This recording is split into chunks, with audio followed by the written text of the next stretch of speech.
మస్తు ఓవర్గా వస్తుంది స్మెల్, చాలా ఘోరంగా వస్తుంది. బీజేపీ వాళ్ళు వస్తే జర బాగుంటుందని నా అభిప్రాయం. ఇప్పుడు మహిళలకు కూడా ఫ్రీ బస్ ఇస్తున్నారు కదండి. అదైతే చాలా యూటిలైజ్ అవుతుంది. అది టీఆర్ఎస్ ఉండగా మంచిగా ఉండేది. అప్పుడు నెలకు 2000 కడితే గవర్నమెంట్ 4000 వేసేది. డబుల్ బెడ్రూమ్ లేవు, పెన్షన్ లేవు ఇంతవరకు అయితే ఈ ప్రభుత్వం వచ్చిన కాంచి. ఏమన్నా అంటే కేసీఆర్ అప్పు చేసిండు అంటుండు. కేసీఆర్ అప్పు చేసినా కానీ కొన్ని పనులు చేసిండు. గెలిచినప్పుడు ఒక తీరు ఉంటారు, మళ్ళీ గెలిచినాక పార్టీలు చేంజ్ అవుతారు. తెలంగాణ రాష్ట్రంలో మున్సిపల్ ఎన్నికలకు నగారం మోగింది. అయితే మనం ప్రస్తుతం యాదాద్రి భువనగిరి జిల్లాలోని భువనగిరి మున్సిపాలిటీలో ఉన్నాం. ఈ మున్సిపాలిటీ రాష్ట్రంలోనే 4వ పురాతన మున్సిపాలిటీగా ఏర్పడింది. 1952 సంవత్సరంలో పురపాలక సంఘంగా ఏర్పడింది. అయితే ఇది పట్టణం 1910 సంవత్సరంలో నగరపాలక సంస్థగా ఏర్పడి దాని తర్వాత 1952లో మున్సిపాలిటీగా ఏర్పడింది. మొత్తం మున్సిపాలిటీలో 2011 జనాభా లెక్కల ప్రకారం 59,844 మంది ఓటర్లుగా ఇక్కడ గుర్తించబడ్డారు. దాంట్లో పురుషుల సంఖ్య 30,265, స్త్రీల సంఖ్య 29,579 మొత్తం ఓటర్లుగా ఇక్కడ నమోదై ఉన్నారు. అయితే ఈ పురపాలక సంఘంలో గతంలో జరిగిన మున్సిపల్ ఎన్నికల్లో బీఆర్ఎస్ చైర్మన్ సీట్ని అయితే కైవసం చేసుకుంది. దాని తర్వాత రాష్ట్రంలో జరిగిన రాజకీయ పరిణామాలు మార్పులతో కాంగ్రెస్ ప్రభుత్వం అధికారంలోకి వచ్చిన తర్వాత గత 8 నెలల క్రితం బీఆర్ఎస్ చైర్మన్ ఎవరైతే ఉన్నారో ఆయన పైన కూడా అవిశ్వాస తీర్మానాన్ని ప్రవేశపెట్టిన తర్వాత కాంగ్రెస్ చైర్మన్ పదవిని అయితే కైవసం చేసుకుంది. అట్లాగే వైస్ చైర్మన్ కూడా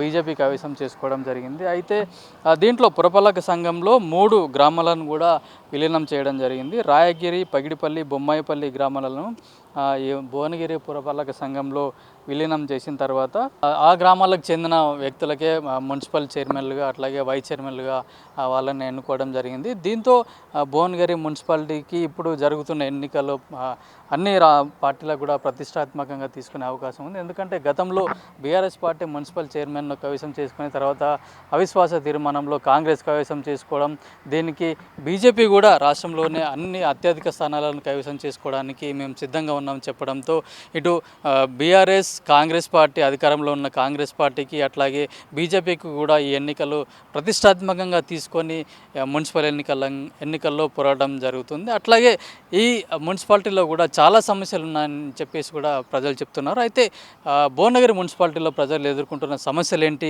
వాళ్ళు ఎలాంటి వ్యక్తులను మున్సిపల్ చైర్మన్లుగా, మున్సిపల్ వార్డు మెంబర్లుగా అట్లాగే కౌన్సిలర్గా ఎన్నుకుంటున్నారు అనేది భువనగిరి ప్రజలను అడిగి తెలుసుకుందాం.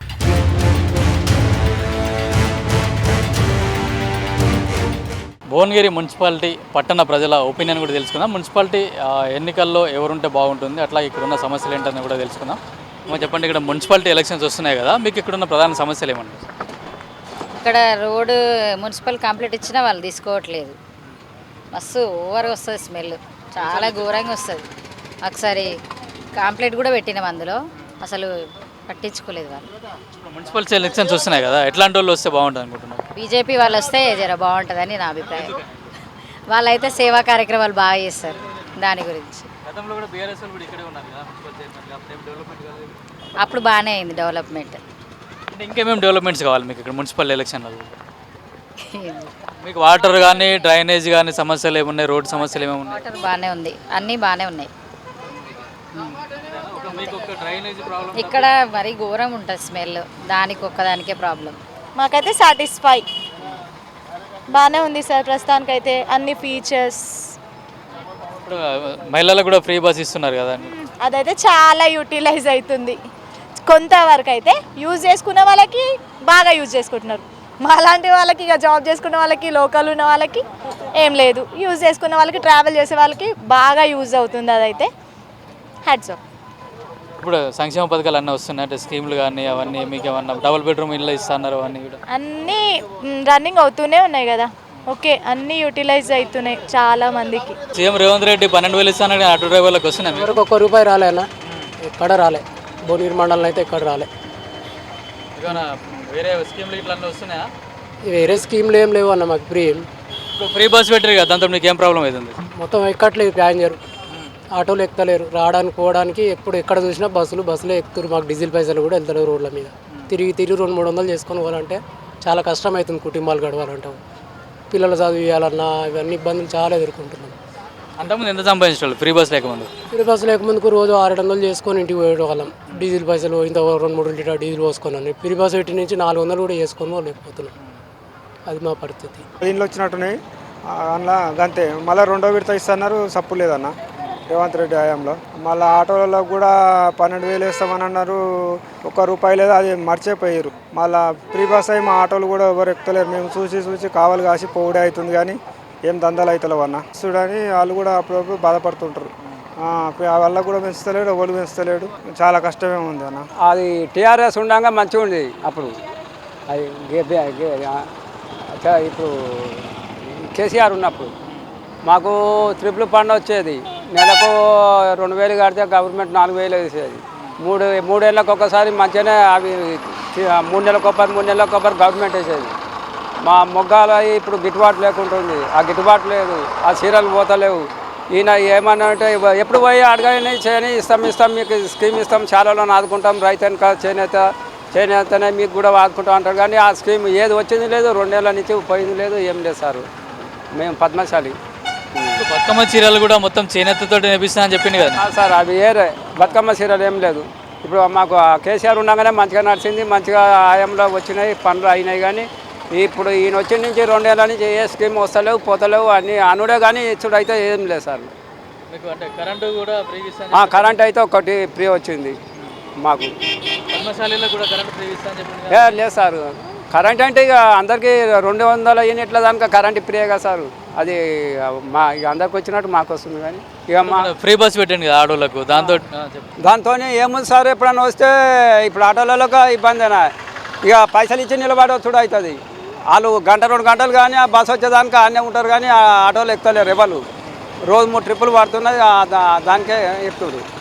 ఒక బస్సులో ఎన్ని 60 మంది కూర్చున్నది, 120 మంది 100 మంది కూర్చుంటారు సార్. అలా నష్టమే కానీ లాభం ఏం లేదు. అవునండి. ఇంకేం డెవలప్ కావాలి మీ మున్సిపాలిటీలో ఉన్న సమస్యలు ఏంటి? ఏం లేవు, మున్సిపల్ మంచిగా ఉన్నాయి. డెవలప్మెంట్ చేస్తారట ఇప్పుడు చైర్మన్ అయినాక. ఈ రోడ్ నుంచి బైపాస్ దాకా రోడ్ దాకా కలుపుతారట. ఏం సమస్యలు లేవు, మోరీలు అట్లనే ఉన్నాయని చెప్తున్నారు. మూర్లు ఎట్లా ఉన్నాయి. ఇంకోటి మడిగల టెండర్ ఒకటి ఎక్కువ వేయిస్తారు. అది మున్సిపల్ మడిగలు ఇంతకుముందు తీసుకున్నారు, ఎవరు కట్టలేదు. అందరూ అది తీసుకురు, నడిపించుకురు, బంద్ చేసుకోరు. ఆ మడిగలకు కూడా టెండర్ ఎక్కువ ఉంది. దాంట్లో ఎట్లాంటి వాళ్ళు మున్సిపల్ చైర్మన్ అయితే బాగుంటుంది? మున్సిపల్ చైర్మన్ మహిళ ఇచ్చారు కదా. అదే ఎట్లా ఉండాలి మున్సిపల్ చైర్మన్ అయిన తర్వాత? మేమే చేస్తున్నాం చైర్మన్.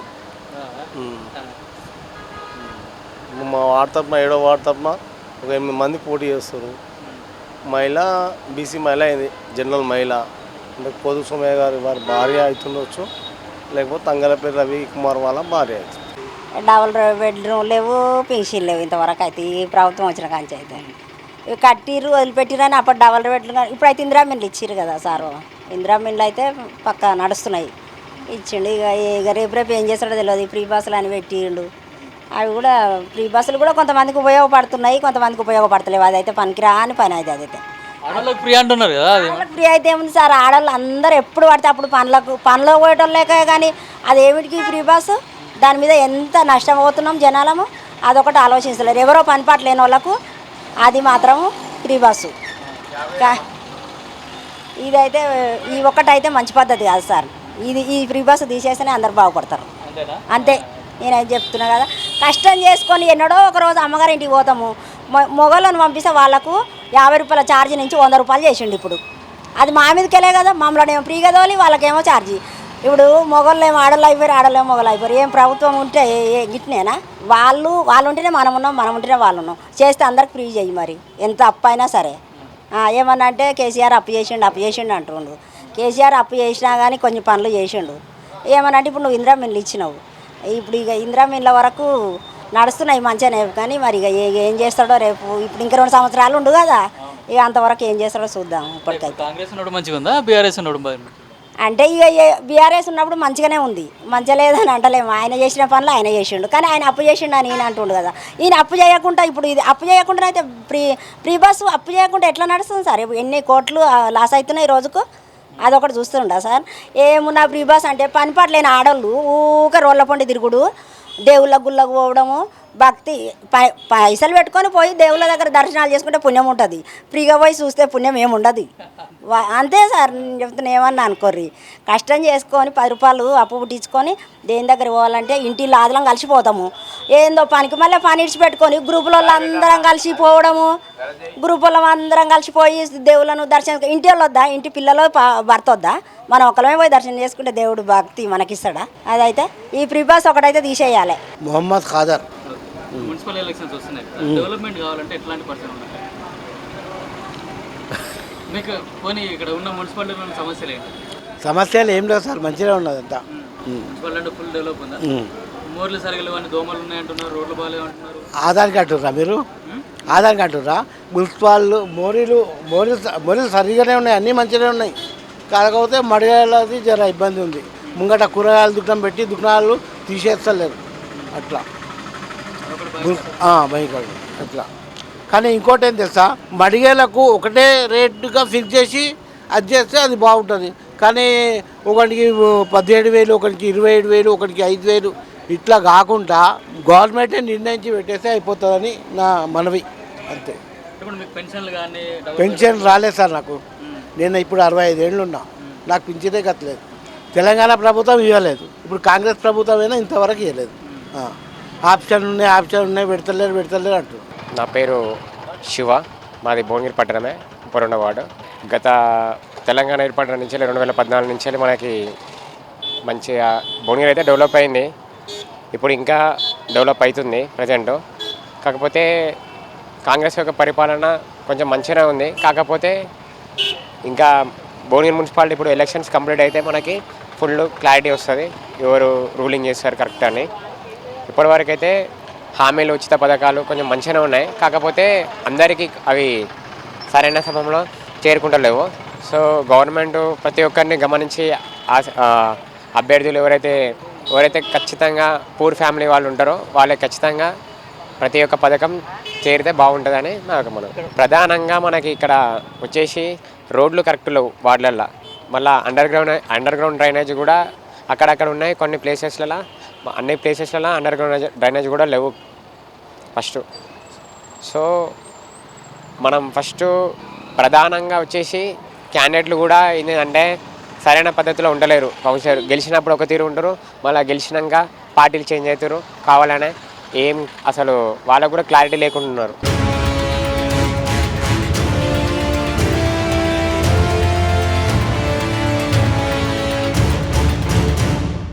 భువనగిరి మున్సిపాలిటీకి 28వ వార్డు నుంచి బీఆర్ఎస్ అభ్యర్థిగా పోటీ చేయబోతున్న అమర్ మనతో ఉన్నారు, ఆయనతో మాట్లాడదాం. గతంలో కూడా బీఆర్ఎస్ పార్టీ నుంచి కూడా పోటీ చేసిన అనుభవం ఉంది. అయితే ఇతను ఇప్పుడు మున్సిపల్ ఎన్నికల్లో కౌన్సిలర్గా పోటీ చేస్తున్న వాళ్ళకి ప్రజలకు ఎట్లాంటి హామీలు ఇస్తాడు, ఒకవేళ గెలిస్తే అతను ఎట్లాంటి హామీలు ఇచ్చి అభివృద్ధి చేయాలనుకుంటున్నారు అనేది మాట్లాడదాం. చెప్పండి, ఇప్పుడు మీరు గతంలో కూడా బీఆర్ఎస్ నుంచి పోటీ చేశారు, ఇప్పుడు కూడా మున్సిపల్ ఎన్నికల్లో రాబోతున్నాయి కాబట్టి మీరు పోటీ చేస్తున్నారు కాబట్టి మీరు వార్డు ఎవరైతే ఓటర్లు ఉన్నారో వాళ్ళకి మీరు ఎట్లాంటి హామీలు ఇస్తున్నారు? హామీలు అంటే ఇప్పుడు అంతకుముందు నేను ఓడిపోయినా అన్న, లాస్ట్ 5 years కింద అయినప్పుడు ఓడిపోయినా. ఇప్పుడు ఛాన్స్ ఉంది, ఇప్పుడు రిజర్వేషన్ మహిళ అయింది, మా మిసెస్కి నించోబెడదామని అనుకుంటున్నా.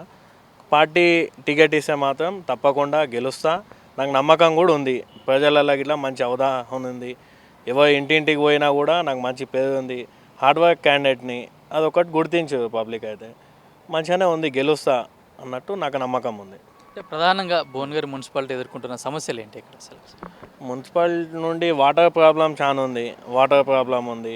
ఎంతమంది ఉన్న గవర్నమెంట్ మంచిగా ఉండే, ఇప్పుడు ఈ గవర్నమెంట్లో చాలా వరకు వాటర్ ప్రాబ్లం ఉంది. మున్సిపల్ నుండి చెత్త తీసుకోబోయే కాడ కూడా కొన్ని ప్రాబ్లమ్స్ ఉన్నాయి, అవన్నీ నేను పక్కా చేంజ్ చేయగలుగుతా అని చెప్పి నాకు నమ్మకం ఉంది. ఎందుకంటే అంతకుముందు శేఖర్ రెడ్డి సార్ ఉన్నప్పుడు, ఆయన ఎమ్మెల్యే ఉన్నప్పుడు నేను ఎక్కడెక్కడైతే అన్న ఇక్కడ నాకు రోడ్డు కావాలి అంటే నేను ఓడిపోయినా కూడా సరే అనుకుంటా నా మాట మీద రోడ్ వేపియడం అవన్నీ నేను దగ్గరుండి చూసుకున్నా. సార్ కూడా ఇంకో ఇక్కడ రోడ్ వేపియాలి సార్, నాకు ఇక్కడ అవసరం అంటే నేను ఓడిపోయినా కూడా నా మాటిని నాకు మర్యాద ఇచ్చి రోడ్ వేయించాడు సార్. చాలా నాకు సపోర్టబుల్ ఉన్నాడు శేఖర్ రెడ్డి సార్. ఆయన దయ, ఆయన ఆశీర్వాదం నాకు ఎప్పుడు ఉండాలని ఇట్లా కోరుకుంటున్నాను.